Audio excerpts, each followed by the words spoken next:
The topic of this video is graphing piecewise-defined functions. One way to conceptualize graphing piecewise-defined functions is to cut and paste each domain-restricted function together to form just one graph. Here's what a piecewise-defined function looks like. F of x equals, and a large brace. After the brace, each line of the piecewise-defined function is its own domain-restricted function. You can think of this like 2 or 3 or more problems all rolled into one. You just have to create the graph of this domain-restricted function, and this domain-restricted function, and this domain-restricted function, all on the same picture. All right, let's look at the steps for graphing a piecewise-defined function. Step 1. Create one graph for each piece whose if condition is an inequality. Step 2. Cut each graph vertically at the x value specified in the if condition. Keep only the relevant parts, putting open and closed dots as needed. Paste them together to begin creating your final graph. Be sure to line up the x-axis. Step 3. Add a closed dot to your graph for each piece whose if condition is an equality. This is the special case that was acknowledged and represented in a previous video. Step 4. Put the finishing touches on your graph. For example, label the x-axis and y-axis, put numbers on the x-axis and y-axis to establish the scale of the graph, etc. All right, so let's look at a sample piecewise-defined function graphing process. First of all, the equation. We have f of x equals, the top line, x if negative 5 is less than x is less than or equal to negative 2, 1 over x if negative 2 is less than x is less than or equal to positive 2, and the square root of x if 2 is less than x is less than or equal to 5. Notice that each of these is a function from the library of functions, the identity function, the reciprocal function, and the square root function. So, going through the steps, the first thing to do is to identify, after the word if you're dealing with an equality or an inequality. Equalities are very easy to spot. They will say x equals number. Everything else is an inequality. So, this is an inequality, this is an inequality, this is an inequality. And for that reason, we need to create the entire graph of f of x equals x, shown here, f of x equals 1 over x, shown here, and f of x equals the square root of x, shown here. That's step 1. Create the entire graph. Then, cut each one vertically at the values of x listed in the if condition. So, for example, this first graph, the identity, will be cut at negative 5 and negative 2.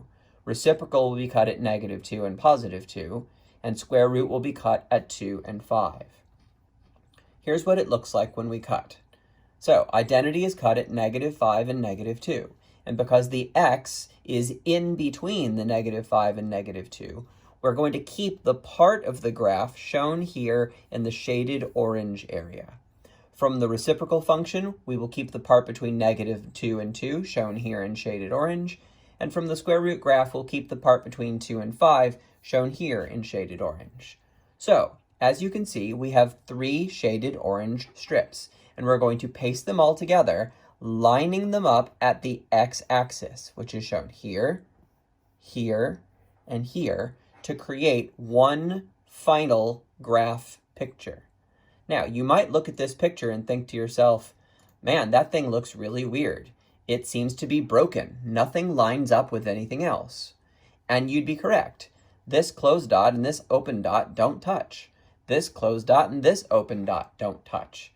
So, one thing to keep in mind is it is not required for your pieces to line up with each other. It is only required that your pieces have the x-axis line up with each other. Now, as for these dots, you might recall that the symbols tell you what kind of dots that you should place on your graph. For example, the negative 5 is next to a less than symbol. That represents an open dot, whereas the negative 2 is next to a less than or equal to symbol. That represents a closed dot. So for this first piece, the identity function, where the curve meets the cut at negative 5, we have an open dot, And where the curve meets the cut at -2, we have a closed dot. Open, closed, open, closed. Notice the other symbols. Open, closed, open, closed. And when we look at our pieces, that's exactly what we see at the cut lines. Open, closed, open, closed, open, closed. And when we paste all of our graphs together, those dots are still represented. Open, closed, open, closed, open, closed. Now, here's a definition that you will get a more precise version of when you reach calculus. But for now, we're going to give you a college algebra level definition. A graph is continuous if you can draw all of it without picking up your pencil. Now, this graph is clearly not continuous. If I wanted to draw this graph, I would start by drawing this open circle, and then I would draw this line to this closed dot. Then I would have to pick up my pencil to move to this new spot to draw the open dot and this curve, then pick up my pencil to draw until I reach the closed dot, then pick up my pencil to draw the open dot to the closed dot. I had to pick up my pencil several times, and for that reason, this graph is not continuous. Let's look at another example. All right, so here is a piecewise-defined function. F of x equals x plus 4 if x is less than 0, 2 if x is equal to 0, and negative x plus 4 if x is greater than 0. There's two things that I want you to notice about this particular example. First, this piece, the top, and this piece, the bottom, are not graphs from the library of functions, but they are lines in slope-intercept form, which will make them very easy to graph. This middle piece, of course, is the constant function f of x equals 2. The second thing that I want you to notice about this example is it includes one of the special cases that were taught in a previous video. Look at the middle line. The special case of domain-restricted functions is for when you have f of x equals number if x equals number. This will create a single point on our graph. And for that reason, the top piece and the bottom piece, we need to create an entire graph picture, but the middle piece we do not. We will simply apply the ordered pair 0, 2 after we have created our other graph grid elements. All right, let's go through the steps together, just as we did in the previous example. Step 1 is to look after the word if and identify which of our lines are inequalities and which are equalities. Well, the middle line is an equality, so we ignore it for now, and we focus on the top line, x is less than 0, and the bottom line, x is greater than 0. Those are both inequalities. And so we have to create a graph for those pieces. We have to create the graph of f of x equals x plus 4, shown here, and f of x equals negative x plus 4, shown here. Then we cut each graph vertically at the value of x listed in the if condition. Both if conditions specify the number 0 as the cutting location.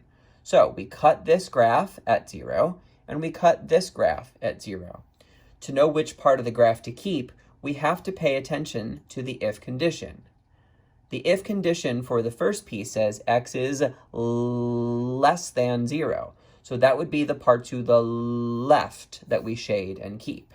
But this one right here says x is greater than 0. So for that piece, we keep the part to the right.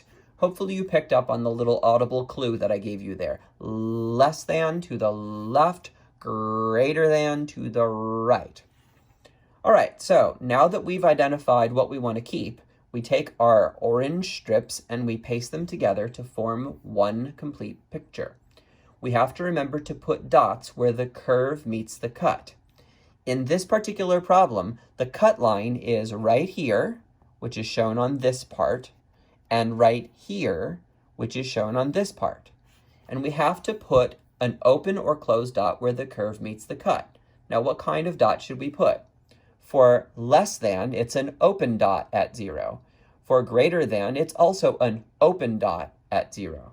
So, for this graph at 0, where the curve meets the cut, where the red line meets the vertical cut, we put an open dot.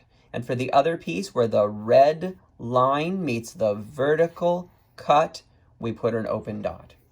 Now we can paste the two pieces together to create the graph of our piecewise-defined function. And I'd like you to notice that the two open dots are actually at the same location. They're at coordinates 0, 4. And so when an open dot is placed on top of another open dot, they simply merge to become one open dot. Okay, now we're going to go back to the middle piece that we skipped before. Remember, the middle piece was the special exception to the rule. The middle piece said that f of x was equal to 2 when x was equal to 0. Let me just briefly go back here so that you can see that visually. F of x equals 2 if x equals 0. Using our shortcut, this is going to create a single closed dot on our graph, and the coordinates will be x is 0, f of x, or y, is 2. In other words, the ordered pair 0, 2. So we now put the ordered pair 0, 2 on our graph. As a final touch, we now put arrows here and here, since we know the graph continues forever. And we've completed this example problem. This is the picture of our piecewise-defined function. While we're at it, let's ask ourselves the question, is this continuous? Can you draw the entire graph without picking up your pencil? The answer is no. As you travel along from this arrow to the open dot, you then have to pick up your pencil to move down to put this closed dot on the graph, then pick up your pencil again to return to the open dot and continue drawing the rest of the graph. For that reason, this is not continuous. Now, let's talk briefly about domain and range for this particular graph. The domain of this particular graph is all real numbers, and here's the reason why. This is the point furthest left. This is the point furthest right.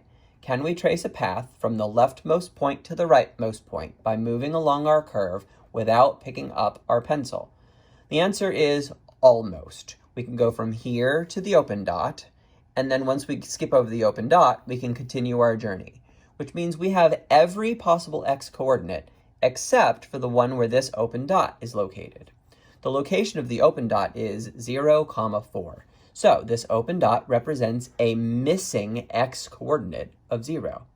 However, notice that this red dot is part of the graph, and its coordinates are 0, 2.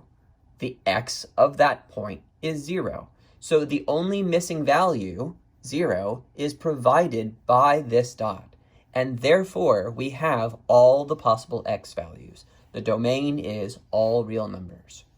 As for the range, the lowest dot would be represented by here, negative infinity. The highest dot will be represented by here, positive 4.